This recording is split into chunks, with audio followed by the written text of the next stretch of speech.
Well, everyone was expecting me wrapping up the SR20 reinstall on the RX-7. Sorry, I'm trying not to show you what's in here. But I got caught up because one of the cars I built at Toy Speed needed some help. So he came out yesterday and we were doing some street tuning.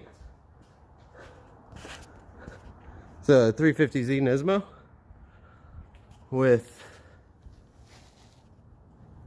twin turbo, precision, or comp turbo, oilless. So they're greased and then water cooled. So we were test driving and I was fucking with the tune, and I was going back and forth. Someone had been behind me on the tune, and we were messing with that one for a second, and I didn't like it at all.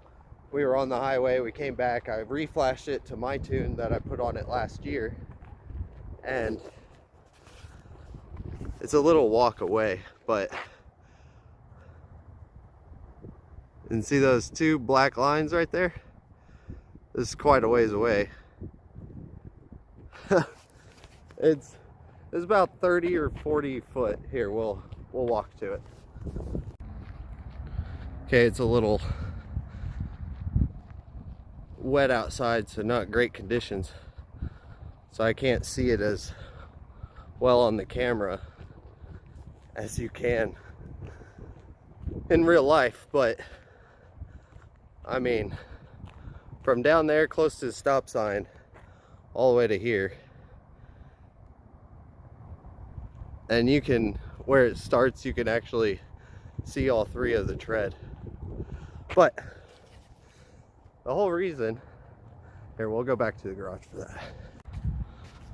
Okay, as I was saying, I didn't want to go back on the highway, so what I did was I put it in second gear down there when I rounded the corner, revved it up to red line to build some boost, dumped the clutch. It did the burnout. We were able to hold full throttle and go up the RPM a couple of grand from like 5 or 6 when it hooked all the way up to 8 grand the red line. Which was, everything was fine, but the co-driver forgot to press log, or I forgot to tell him, whatever. So we went down there to do it the second time, and I forgot, because I haven't worked on this car in over a year, that it is running DOT slicks pretty much. After the first burnout, these things were hot as shit. So as soon as I revved and dumped the clutch, it hooked instead of burning out, and we are left with a broken axle. The e-brake is up, so I can't. We'll show you real fast.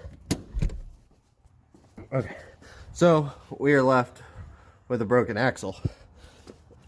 If we climb down here and clearly see an axle there, I am moving the wheel. The axle is not. In fact, you can see it broke right there. So it shouldn't be too hard to get out. This one seems to be fine. It spins when you spin. So, but you want to see up under here, it's airbag, K-Sport Air Ride. And then we have, these are all my welds. So we have twin 67 millimeters. And they're coming out. It runs up under the car, goes on both sides into a, what was it? An intercooler that I made, but it's a Bell core, and it flows over 200 or 2000 CFM. It's rated for 1400 horsepower. But these are water cooled, and then you put special grease in them. It was 3-inch stainless steel that I did quite a while ago. And yeah, custom air boxes. So filter is in there. and the other filter is in there. And we were trying to test because it's only running 12 psi right now. It's on the dyno, it was pushing 18, and yeah, I should be making more. So we were trying to test that, but it seems the boost controller has failed on us. So we're going to pull that axle. I already got a new one, so we'll put the new one in, then hopefully hook the GoPro up and do some test drives and see if we can't get the boost controller to work now, because it's all controlled by the Haltech. This is on a Haltech standalone, but since it's an HR, you still have to use the OEM computer to run the dual throttle bodies, and we still use the factory ECU for the canvas. And I also use we have the knock shared with the Haltech, but the OEM ECU is really good at the Honda or the Nissan knock sensor. So when I'm tuning it, I have up rev open, logging the knock, and it also still controls the variable valve timing. And then I have Haltech running as well. This is the front setup. This is part of the intercooler. It's a massive intercooler. It's a 4.5 inch core, and it stretches all the way up there. We got an oil cooler over there and a power steering cooler over there. 6 EGTs, and then like I said already, Air Ride K Sport. It's a fully built engine. But yeah, so we're going to work on this today, and this is going to be the video. But it is a real Nismo as well. It's a beauty. Okay. Here it is. Exactly what Tony just said. This is what happens when you have too much power. So, not even a snap, it sheared it. I ended up having to take this pipe out, but that was the only thing. And now we'll get the new one in.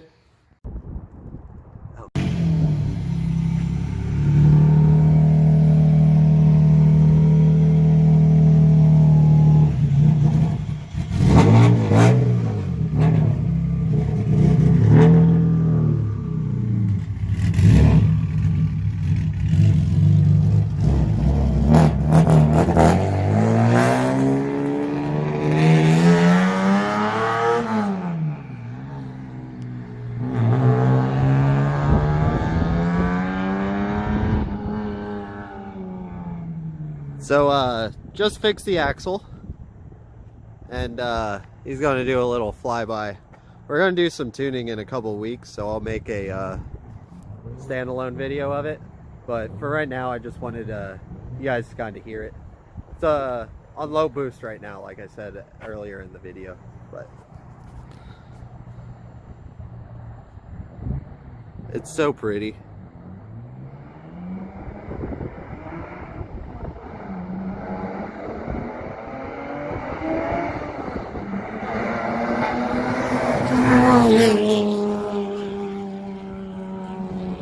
That was not full throttle, short shifting.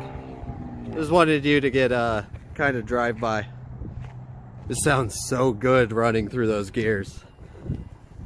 Like, a lot of people, it has that BQ drone, and for the street it's a little much, but that was only like $6 grand too.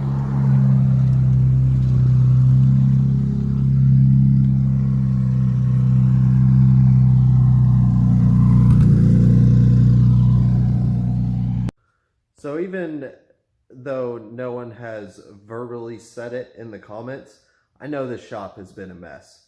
And really this whole past year, I've just been focused on getting content out and getting the RX-7 actually running, because this is the first year that I've actually just been able to get the car running, dialed in, and actually move forward past the engine goals and focus on other things. So the big news, what we're ending the video with, is I cleaned the shop. I have completely rearranged it. If you guys are followers this whole year, you know that a lot of this stuff is my roommate's stuff that we share. Rent here. So he kind of uses it for storage, and then I use it to build my car, and hopefully next year do a couple of just I want to say customers' cars, but it's going to be a very limited pick and really just fabrication. But so we this is all his stuff, and I just rearranged it a little bit. That the fridge is his too, don't mind the trash. But these cabinets he gave me. Rodney is my buddy who I share it with. So we got some paint already, and then there's a cut off wheels, grinding discs, sawzall blades, and then fluids, cleaners, brake fluid, gear oil, and then spare block that needs to be machined. But we got that one in this, and then this one is all the spare parts. So we got wiring, which is, this is a couple of SR20 VET harnesses. This is a custom made DET harness. We have a Power FC map sensor. There's a boost controller in here and a couple other things. A couple of VET turbos, a spare alternator, some more DET stuff. Basically, this is just spare parts. This is stuff that still needs to go on. This is my brake ducts that we really need to do this winter. Box fittings, you know. And then this is just scrap that needs to be thrown away. But anyway, most of this stuff was over here and back there. So we've cleaned all this. It still looks dirty, but you know. So the idea is we pull in the garage, and I kind of come in on this side, cheating the car over here to give us more room over here. This is a bunch of spare Arc 7 stuff that came with the car. This is parts bin that still needs to be assembled on the car. Blown tranny. Again, the bikes are my roommates as well. But this is really where the magic is now. Let me step back and get a full view if I can. Somewhat. So we have the wiring station right there, which is just a bunch of spools of my wiring. My toolbox, the way it was meant to set up, the way I built it originally. The welder that I just bought from APT, I don't even know. It's a 110, 220 AC/DC TIG. So the TIG will go there, and then right behind is tank. This is my makeshift table for right now. We're going to put a couple of bolts in it. Then when I get the welder, we're going to weld this together. That way it's a full contact. And then this bolt will go all the way through, and we'll be able to clamp the ground right here on this bolt, and it will ground the whole table. I also have a bench grinder that's coming, and then also the angle bandsaw so that I can do pie cuts. And then this is,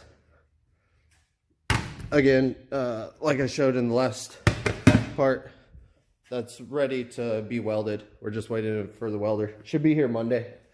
You got my little, I can put a chair up and look at the tuning as well. Got the jacks down there, got my scrap bin there. And this is the generator that we can use for when I need to weld 220, which I'll probably have to use to weld that. Then got the banner back up. So, I'm just super excited. This, 2020 was just getting set up and branched out on my own. I still do fab work for Toy Speed and subcontract to them, but yeah, this year I want to do a couple of my own builds, and I can't afford to do it with or buy other cars yet, so I'll have to do some customers' cars. But yeah, Make sure you guys subscribe and like the video for more content. 2021 is going to be a lot better. I'm going to buckle down and do a little better on editing, if not get some of my friends to come in and edit. But as you can see, this is a pretty good workstation now. I feel like I can do a lot. And in this video already, while I was doing this, you could see that I could fit 2 cars in here easily. So now that everything's clean and really good to operate, I'm pretty happy. Did some early spring cleaning, and the happier you are in your workspace, the more you want to work in that workspace. So yeah, like I said, like, subscribe, and as always, I appreciate you guys. Hope you guys had a good Thanksgiving, and happy early Christmas.